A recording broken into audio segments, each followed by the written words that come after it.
Hey, what's up YouTube? Happy New Year, Marcus Bird here. Hope everybody is well.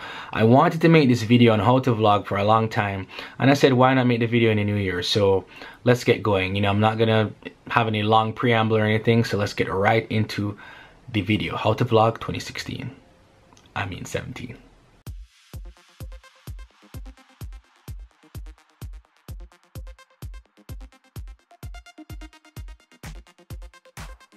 Vlogging is, it's very hot right now. Lots of people want to vlog. I've been doing it for about 8 years myself, and basically the things I like to do differently when I explain videos is give examples and show real world examples of what I'm talking about. But to summarize what's going to come in the video, vlogging basically has 4 major components, just 4. 1 I call the establishing shot, 2 is what's called a stand-in, 3 is what's called movement, and 4 is a closing shot. You can pretty much create any vlog of any kind you want using this 4-part structure, right? So without further ado, let's get into it and I'll start explaining. Hey, what's up? Okay, so the first shot we're gonna go through is the establishing shot. Now, the establishing shot is definitely optional, but in cinema, the establishing shot is usually the opening shot of the film. It could be the camera pushing in slowly on somebody's face, it could be a sweeping vista, it could be a shot of a building. It doesn't really matter, but it kind of sets a tone for starting a video that is part of telling the story. So if you show outside of a building or you pan down showing a building, then you're in the building, it has this interesting kind of continuity. Here are some examples.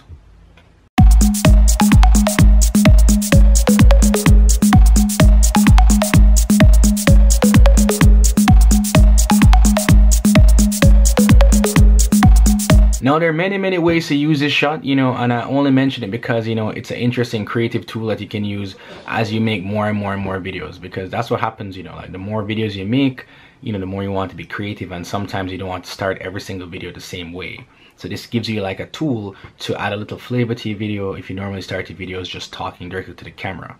Alright, so the next shot is called a stand-in. Alright, so stand-ins, basically just like an establishing shot, is used in production to kind of set up the location or set up the idea of what's going to happen in the vlog. A stand-in explains to your audience or communicates to your audience what is going to happen throughout the episode or what you're going to do. So basically if I was to say like, today I'm going to go eat, tacos because it's Taco Tuesdays, that is a stand-in I'd use to set up the rest of the video. Other things can happen, but at least you know where I'm going to end up. Here are some examples. Yo, this is Marcus Bird, aka Birdimus here. Right now we're at Mojito Mondays. Okay, so we're here at the Luxor Temple in Luxor, Egypt. Alright, you don't know, it's Birdimus here. This is Birdimus World. We're outside of Crew Bar. Brand new machine, big up to the whole team. And we just saw, obviously, the Sean Paul take a little video, hanging out with Sean Paul, dancing up there. I'm gonna get back inside. I am back at the pizza place again. Yo, the night's end, I'm making with pizza. No. And what's also interesting about stand-ins is that stand-ins like update various things throughout the video. It doesn't always have to be like, I'm going here next or there next. It could just be like, turn up, I'm so turned up right now. Ah! And then, you're showing your mood and feeling, and then you move on to the next thing. But stand-ins, gives that communication and the element of continuity in your video and adds to the structure. Okay? So the next shot type is called movement.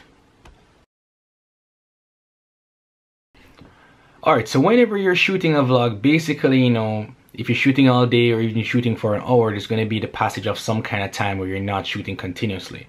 And you want to show, things that reflect the passage of time, the movement from point A to point B, and I call this movement. Movement can be a time lapse, it can be shots of you opening a door, it can be shots of you walking on the street, it can be shots of you driving, whatever it is. Every vlog usually has some sort of movement in it, and movement is one of those elements that you use in pretty much every vlog to communicate the passage of time or moving from one point to the other.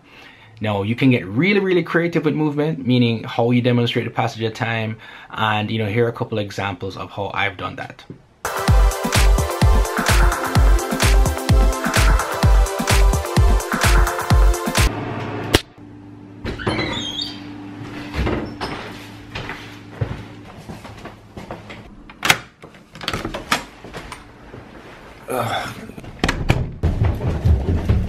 Stairs.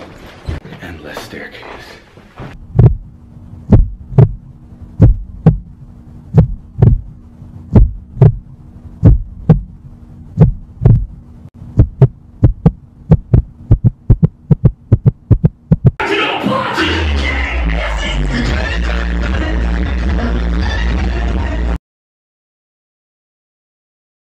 Alright, so the last shot is what's called the closing shot.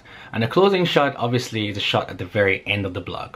This is usually after you use a stand-in to explain how you're feeling, such as, you know, it's a great day and I'm going to go to sleep now. And then you have a closing shot to kind of wrap it up. This could be a shot of a sunset, it could be like traffic, it could be a shot of anything you want to be. But it lets the users or the audience know that the vlog is over. Here are some examples of closing shots. And you can, again, get really creative by using clips from the previous video or other things you want to throw in there.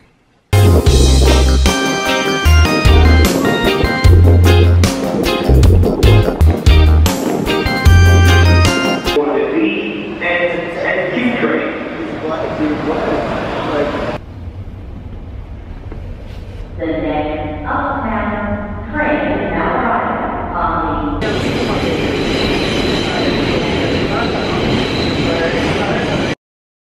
Alright, so to really summarize really quickly, that's like 4 parts. You know what I'm saying? Establishing shots, stand-ins, movement, and a closing shot.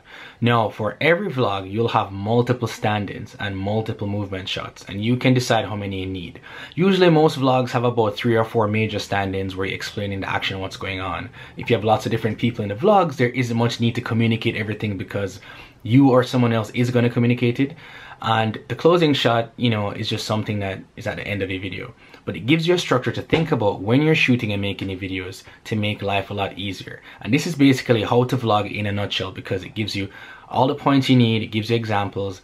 And the next time I make a video, I'm going to show you the vlogging equipment I use and how that works. But I wanted to just make a video on structure alone before I got into all the details of like equipment and cameras, and which can get confusing and make this video unusually long. I hope this helped, and please subscribe, and I'll catch you next time.